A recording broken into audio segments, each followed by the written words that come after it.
Good morning and welcome back to the Good Morning Minute podcast. I'm your host, Angelina Mojica, and I'm excited to kick off season 2 with a theme that touches every single one of us: relationships. That's right, friends. Relationships are at the heart of our human experience. They shape who we are, how we grow, and how we show up in the world. Whether it's family, friends, romantic connections, or even the relationships we have with ourselves, each one carries lessons, challenges, and moments of pure joy. This season, we'll sit down with incredible guests who will share their stories, wisdom, and insights on building, nurturing, and even healing relationships. So grab your coffee, settle in, and let's dive into conversations that inspire connection and growth. All right, now that we've set the stage for today's conversation on relationships, I'm thrilled to introduce our guest. She brings a unique perspective and a wealth of experience to the table, and I know her insights will leave you feeling inspired and equipped to navigate your own relationships with more intention and understanding. No stranger to the Good Morning Minute podcast, I am so pleased to welcome back Franchette Dyer, who is going to talk about relationships from a military perspective and cross cultures. So, hey, Franchette, why don't you go ahead and reintroduce yourself to our podcast listeners and just tell me a little bit about why this topic interests you. Well, as a military spouse, we have different relationships all the time, but it's more personal for me because I had to actually experience getting married and then my husband telling me we're going to Germany. And that was all in 1 month. We had all of this happen. And so I had to learn how to build new relationships and be open to those new relationships as well. So a little bit about me. I'm Franchette. I have my own company, Vetech Business Services. And I always call myself the badass military spouse because when I say that, that's about the person themselves. It's about what you bring to the table. If you bring great spirit, joy, and peace, that's what makes you a badass, not all the other stuff that's in Webster. I make my own definition. So that's kind of why I'm the badass military spouse. And that's what makes you so unique for sure.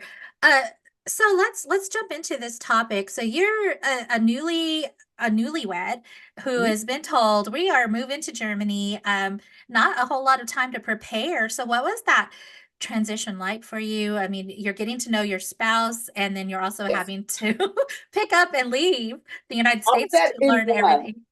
Well, the first thing I have to tell people is you have to have an open mind and understand who you are marrying. Sometimes people think, well, I'm marrying this soldier, so now everything is going to be the same as in the States when I go to another country. And that is not the case. And let's just be very honest. When people come to our country, we want them to speak our language. But when we go to other countries, sometimes we don't want to bend. And I think that's very unfair. Some people may agree, some may not, but I'm not really asking for the opinion of others. I'm being very frank right now. So when you go to these other countries, you need to try because it's important. It makes a difference in the relationship. When we went to Germany, we got off the bus, I believe, before I got to the hotel, and it wasn't in that foyer, it rained, sleet, and snowed all in one little bit. And I looked up and told my husband, we can call this home. And he looked and said, for real? I was like, yes. And we were in Germany. And so I had a great experience for 9 years with the culture. My daughter was born and raised there. We have our Oma and Opa was there. We went through everything that the Germans did, we did. So we were never tourists. We didn't do the Oktoberfest. We were in the community with our family, which was our German family that took us in for 9 years. And so that relationship was different. We traveled. I wasn't looking for Dunkin' Donuts. I wasn't looking for Krispy Kremes. I was looking for the foods and the culture of Germany. And I think that makes a difference when you talk about relationships and when you talk about moving to different countries. Are you willing to bend so you can get the benefits of that country, if that makes sense? Absolutely, it sure does. And it also shows that you're willing to embrace this culture, that you're the one that's integrating into this new idea of culture in Germany. And I can just imagine that it opens up doors and people's breaks down those fear barriers, or just kind of those distances between the relationships. So tell me, you're with this family that Mhm. is kind of adopted you. What was that first like, and how did that relationship grow? Well, it started with literally, I found that I was pregnant and um, I started looking for a nanny. That's how it actually started. And a young lady who was German said, I have someone that would treat your daughter like their own. Mm, And I was like, I don't think that's going to happen. But I did. I met someone that when I met her, I went ahead. I was still, I think I just had my daughter and I went to their home. mhm. And when I walked in, the Opa said, where is my grandbaby? Oh, That's the first thing they said. The Oma came out and she said, where's my baby? And I said, you'll have her tomorrow. And I oh, went back and I gave them my child to help me. And in return, they weren't nannies. They were literally Oma and Opa and Omi, which are mhm, grandparents. mhm, They literally took my daughter in and helped raise her. So my daughter didn't know anything besides Omi and Oma and Opa. She got 2 birthdays. She did mhm, all the German holidays. They kept her for the German holidays, and then they would give her back to me for a week because we had it set up. They would have her for 1 week. I would have her. And when I moved a little bit further from Germany, they actually was like, they started to cry and they wanted to make sure that we did not lose contact. And literally they became family. We would meet halfway, they'd pick her up, take her to Czechoslovakia, take her to other countries. She had her passport. She was a newborn. They would let me know when they was going to give me back my own my own baby. And so a lot of people didn't have that same experience, but we did. I had a German doctor. mhm. I had everything German. I wanted to experience everything. I had my own midwife that came to my home that took care of me for 2 or 3 weeks after I had my baby. So I had the full experience of living in Germany. That is so beautiful. And the term "it takes a village," by allowing yourself to be open and receptive to these community relationships. Yes. I just imagine that transition into motherhood was easier for you because, I mean, you're in a foreign country, you don't know people, and Nope. the fear of, oh, I don't know anything. I mean, just to allow yourself to embrace that, I can just imagine what that was like for you, transitioning into motherhood and see, just yeah. So let's talk about, the benefits of doing that. What were some of those things that, I mean, aside from building your family Yes, and getting it and opened picking your doors. family? It actually opened doors for relationships. Um, when 9/11 happened, Hmm. I had people calling me because she was in German, like not Head Start, but kind of like Head Start. It's as long as she could walk and was potty trained, she could attend, and she was all of that. So I remember when that happened, I had people from other nationalities, other backgrounds, other Hmm. religions told me, you don't have to worry about her. We have her. We can take her home with us. She is safe. I don't know what other people's experiences are, but I had a whole village of other nationalities, Hmm. other religions were telling me my daughter was good. And guess what? They had never met me. Hmm. They just knew my daughter. And we probably met in passing, but not like a conversation at all. Like Guten Morgen, and going about my business. But you don't know how you treat people. You don't know who you're going to need, and Hmm. you don't know who's watching you. And that's what we have to remember as a person. You never know who's watching you. You Hmm. never know who you're mentoring to and making a relationship without even having words, but just Hmm. by your actions, you have built a relationship. I built a relationship with people I didn't even know that told me my daughter was safe. Do you Wow. know it took my breath away. A lot of people don't have that same experience when Mhm. they go over in Germany. I had security from people who didn't know me, who had never said hello. So that's important. It's how you carry yourself, is how people also can relate to you. That Mhm. makes a difference as well. And so I was always open. I did my shopping. I shopped on the economy. When I traveled to other countries, I dressed the way they dressed. So they never knew if I was American or whatever unless I spoke. So I had the clothing, the fashion. My daughter dressed the same way. We just wanted to be part of the culture. And Mhm. by doing so, we start making family. Family that still to this day sends us Christmas stuff from Germany, all the Mhm. good stuff, So I think having relationships is important, but especially when you go to another country, if you can experience that and really get that family, you'll have that family for 20 and 30 years like we did. We went through death, we went through marriages, we went through babies being born. We did Mhm. all of that. We went through graduation. My daughter's big sisters, who are German, one lives here in the state, one is still in Germany. They Mhm. get a chance to get the invitations of her graduating. So these are things that they don't get left out of. They are family to us. So again, um, relationships is whatever you want to make it. I don't care Mhm. what the world says. The world can't speak for Franchetta.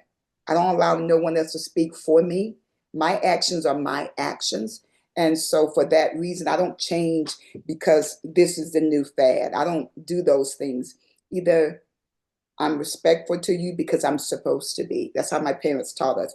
I don't have to like you, but I do have to respect you Mhm. regardless. And good morning and how you doing? And a smile has never cost anybody anything.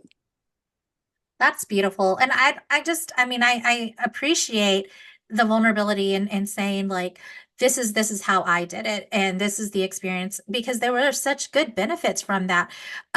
Were there any conflicts? Like, and how were those resolved if they did come up? It doesn't sound like you would be a person with many, but Do you know there were no conflicts wow. for me because I took my book in Head Start because that's what they call it over there, and they kind of teach you the wordings and different things, and they take you out to a restaurant to practice that. So I was struggling. I was like, I was trying, and then when I finally got through, the guy said, "So you want French fries?" I said, "Yes," and he just bust out laughing. But there were also others that refused to try, and they did not break their German, didn't break it Mm, at all. They stayed speaking German because, again, it's easy for someone to say, I want respect, but just because I'm different doesn't mean I don't want respect. I want respect too. And mhm, so I saw that when you gave a little, they gave 1,000%. And we had friends that was Italian. We went to an Italian restaurant. We rode our bikes and we literally went in there and forgot we didn't have no money on us. And they literally said, no problem, just bring it back. And we was like, no, he was like, no, it's not a problem. Never met us, but became friends with us. mm, We brought, we came back, we paid them. I think the soccer team was a big thing over there, and it was a big event. I think Germany was playing American or Germany was playing someone. Everything was sold out. So we went there and we was like, oh, no problem. All the tables are taken. He was like, hold on a moment. He moved someone and made a table for us. And our friends that were German said, you don't understand this, do you? We was like, what? He was like, no one does that. And we wow. literally had our table there. So we went through these different restaurants with respect. And with that respect and smiles and giving hugs and kisses, the response was, we love you back. Mm, So I never really had conflict with nowhere that we went, and we went to many different places. It was no disrespect for us, not for my family or the people that came with us. I never ran into that for 9 years. I had no problems as far as culture and really getting to know people. I didn't have that. Wow. That, and I don't see you being a person that would. You're so open-minded and just accepting of people and who they are and where they're at, that I see you just kind of just mingling in with grace for sure.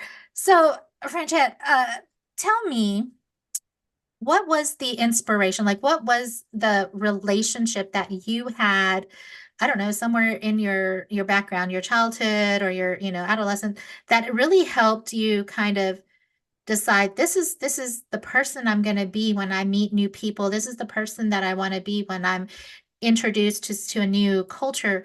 Like, where did that come from? Where did that philosophy grow from? It came from a couple of different people. First, it came from my mother and father because they were always helping people and they didn't put a label on how you looked, what you had. They never did that. My dad was very protective of my mother, but he'd be like, Emma, you have no, stop, But they taught us the foundation of how to treat people. And that was very important. And then I had my Sunday school teachers, Mrs. Miles. She would travel and come back and tell us different things. Then I had just women within the community. As you say, it takes a tribe.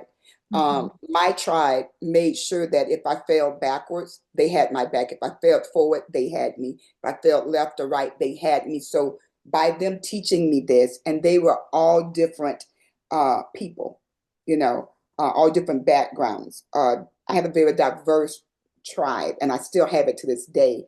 And so they just taught me how to be me and be able to accept people for who they are.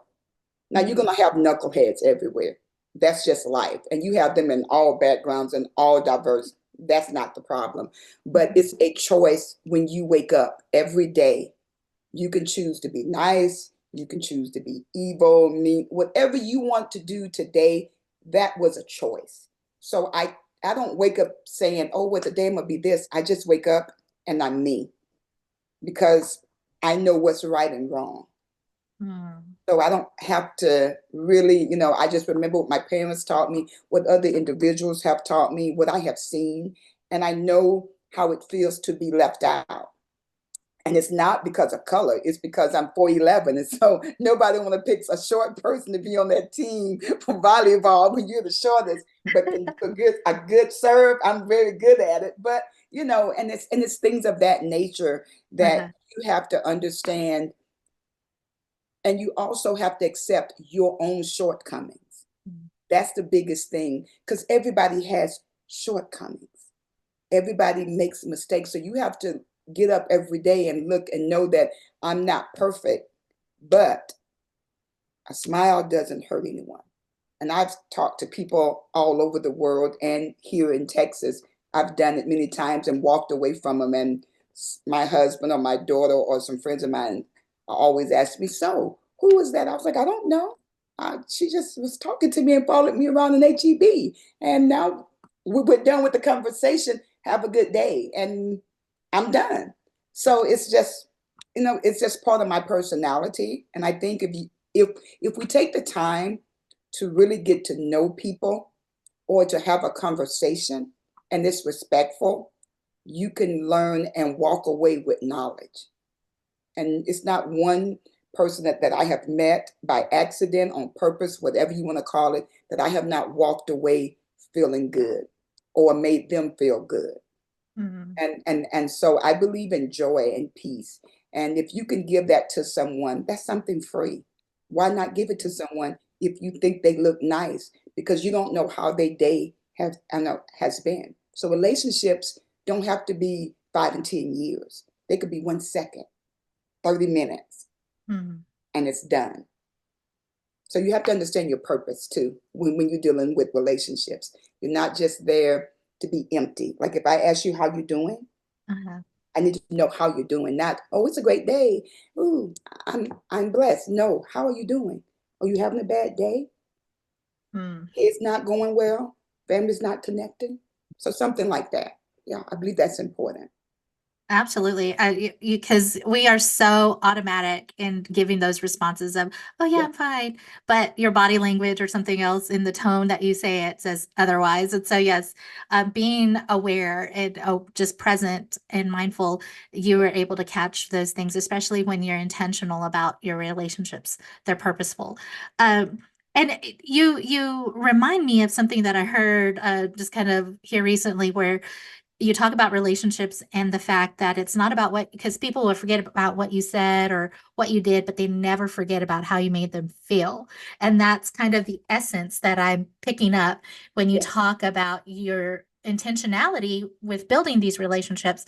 So I love that because it's so true. People want to feel good. They want to walk away and feel valued and appreciated and all those things. Yes. How does this philosophy transcend down to your daughter? Like what have you seen? What have you seen? Well, she just graduated Uh-huh. from college. She graduated in December, the Uh-huh. day after my anniversary. So it was no celebrating anniversary, which I would normally do. I had to make sure she was good. And for her, her head has always been on good, Mhm. but she is, 24. And I try to put that foundation out for her. And sometimes when we bump heads, she'll say, but you all taught me how to look out for people. I'm like, oh, but I need you to do. I'm like, you know what? She's right. She's right. She's right. And so we are always there for her. And I always tell people, my mother was never stopped being my mother until she passed away at 89. She was never not my mom. I've never taken on a different title than mom. I don't take on best friend. I don't take on all those other titles, and to each his own. But mama ranks here, or mother, or mom, as she like to call me the London way, mom, is here. All the rest of them, they fall under that. I don't Mhm. go second and third. I'm mom. I don't, and the things that I do look like we're best friends. They look like friendship. They look like these things, but my title is still mom. We could dress alike. I'm still mom.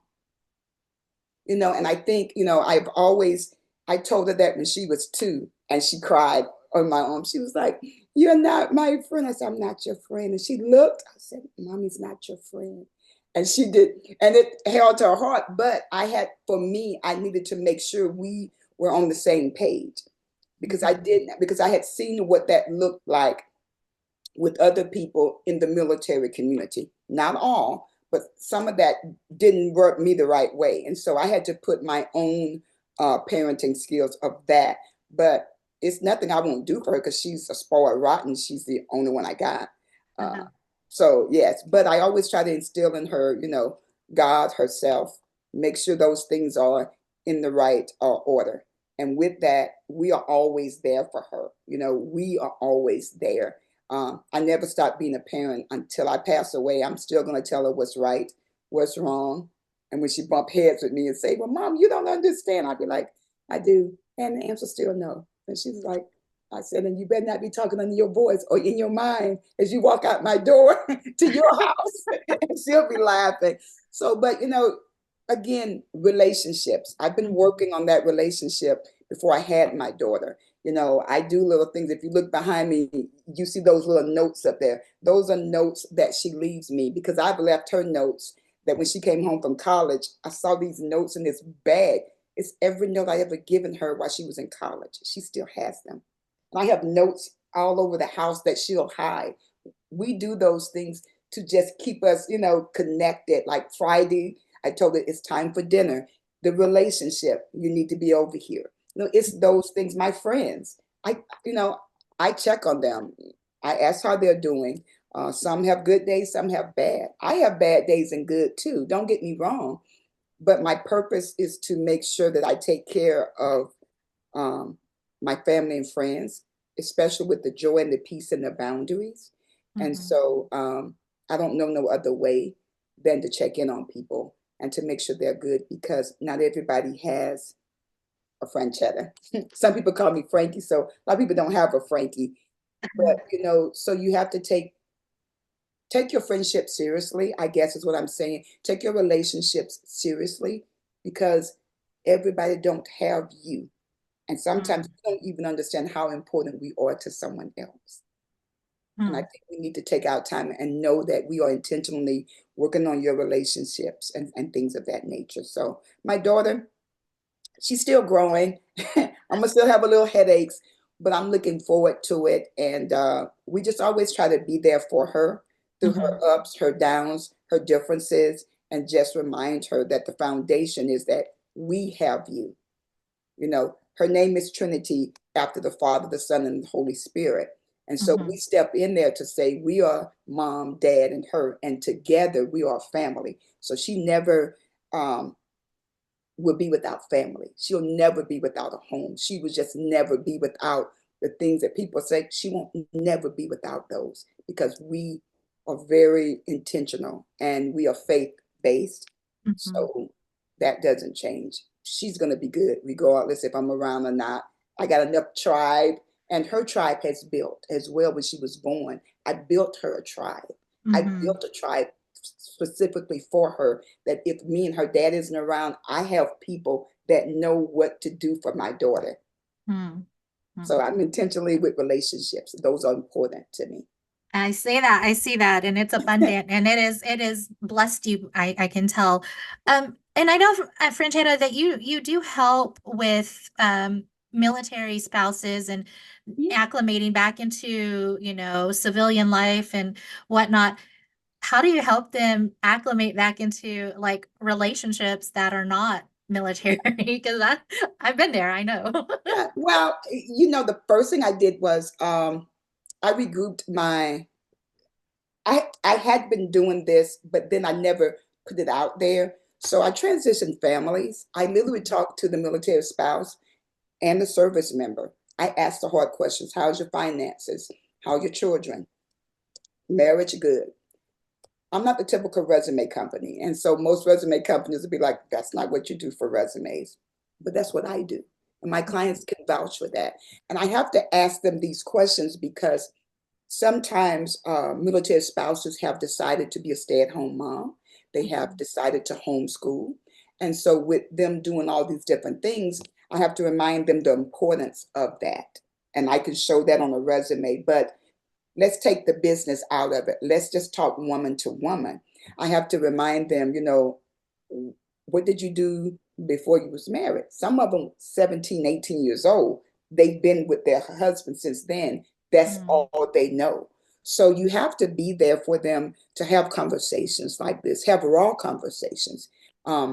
We talk about intimacy. We talk about being faithful. We talk about unfaithful. A lot of them have been through some things. Some of them, I have had clients that 20 years, I'm getting ready to do their resume, and they're telling me today I'm getting a divorce after 20 something years. I have to talk to them about that. The resume is going to get done, but I need to make sure that they're good. I need to really make sure that they know what direction their family is going in. How does this affect you, your children? Mm. And, I take time out for that. But that's all of this is to say that's part of doing a resume with me. Now, you're probably saying, what? That's what I do. That's why when I say no one does resumes like I do, because I know they don't. They're not going to Mhm. ask you about your PTSD. They're not going to ask you about, oh, so you're going to divorce. What do we need to do? Because I'm Mhm. going to ask, how is your finances? How are your kids? What does that look like compared to trying to get a job? Do we need to get a job or do we need to get a career? Because those are two different things. What are we doing? Mhm. And some of them Mhm. may say, I just need to get a job. Okay, then this is the direction we're going. But just know that's just to get you in the door. As soon as you get in the door, it's back to a career. We need to make sure that this is going to turn into a career, not a job. Because a job, you will quit like Mhm. that. A career, Mhm. you're going to sit back and think because you've invested. Mhm. So I have to make sure that with everything that I do, relationship wise, I'm invested. And I'm really invested in my clients' life to a point that I let them know if I'm overstepping, please let me know. But this is how I do things. And if they say, well, oh, I don't like that, it may not be the client for me. And I'm okay with that. But I don't sugarcoat anything. I need to know where you're going. And if you don't know, then I need to invest some time in understanding what direction we need to go as a team to make sure that you are successful. I love it. You get down to the wire there. It's about learning learning the core values of that person. And I mean, you're hitting all those sensitive topics that we try to hide behind, but I mean, that's what makes your life. So I love that you get down to it and you're helping them transition back into civilian lifestyle because I know that is a culture shock within itself for sure. Franchetta, do you have anything that's coming up or anything you want to share? Right now, no, I'm very low key right now for the new year. I'm doing a lot of changes. And so I'm just kind of working on some projects and I'm not putting out yet until I really start, you know, being committed to them. And I'm starting today being like committed to them. So I'm getting those things started. But I do enjoy doing workshops. I haven't done a workshop yet, so I would like to do a workshop helping military spouses. So just women in general have a conversation about careers. What Mhm. direction do you want? How do you change over? What does that look like? Because now the generation gap is not a generation gap anymore. More companies now are looking back to the older employees, the more experienced than the younger employees, the ones that are just getting out. Because a Mhm. lot of them, when I talk to the younger people, because I do talk to the whole family, I get them into colleges and things of that nature, and I ask them why they're doing degrees and so and so. They're very at peace. That's a different generation. They are not going to be stressed. They'll have 5 jobs before they stress, and they will leave the one that you keep nagging at them. We Mhm. don't do that. We are seasoned. We're like, no, you can't keep changing jobs. So I think, and I have that conversation with my daughter as well. So I think I want to do a workshop. I haven't put nothing down, but if I can get a group of women, 20 or 30, have real Mhm. conversations, look at resumes, really apply for positions, like do a real apply for position, one-on-one, and then bring them all on and we kind of discuss what was the outcome, what can I do better, what they can do better. I think would be really cool. I just haven't put it together yet, but I need to.